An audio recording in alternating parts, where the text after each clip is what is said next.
Hey Star Trek fans, Dan Gunther here. I'm currently hard at work on the latest Star Trek Discovery episode review for episode 6, Lethe.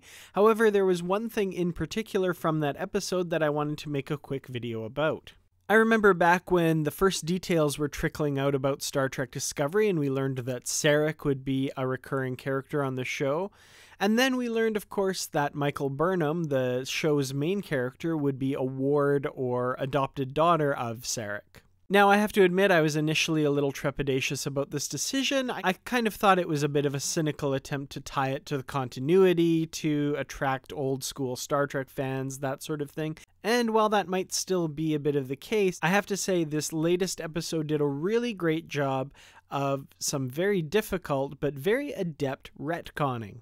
Retcon, of course, stands for retroactive continuity, and this is when new facts are introduced into a story to fill in missing background details, usually to support current plot points.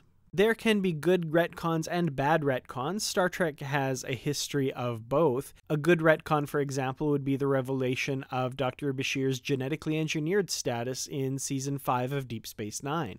The latest example of this phenomenon from the past week's episode of Star Trek Discovery, Lethe, is, in my opinion, a very good piece of retconning. First, a bit of backstory. In 1967, the Star Trek original series episode Journey to Babel aired, in which we are first introduced to Sarek and his wife Amanda, Spock's parents. In that episode, one of my favorites I should add, we learned that Spock turned down a position in the Vulcan Science Academy in order to attend Starfleet Academy and join the Federation Starfleet.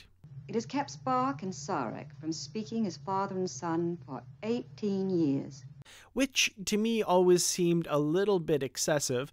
I mean, Sarek is, of course, a Vulcan, but at the same time, it seemed a real jerk thing to do. But, you know, the relationship between Spock and Sarek has always been complicated, and over the years we've seen its ups and downs, eventually with the two of them coming to a bit of an amicable understanding in Star Trek IV, The Voyage Home. Prior to this episode, we had learned that Michael Burnham had wanted to join the Vulcan Expeditionary Force, but was apparently barred from doing so because she did not meet the qualifications. In a very intimate and touching scene between Sarek and Burnham in this episode, we learned that that was not the case. The Vulcan Expeditionary Service offered a position to one of Sarek's children/wards, either Burnham, a full human, or Spock, a half-human. In honor of your position and reputation, I will accept one of your not-quite Vulcans.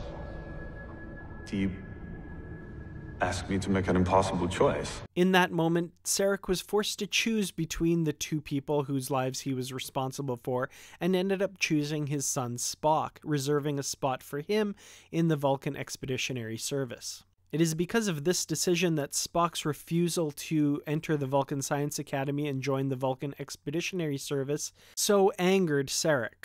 Angered due to a lack of a better word. I mean, I know he's a Vulcan and represses his emotions, but when you don't talk to your son for 18 years, I would have to think that anger would be a motivating factor there.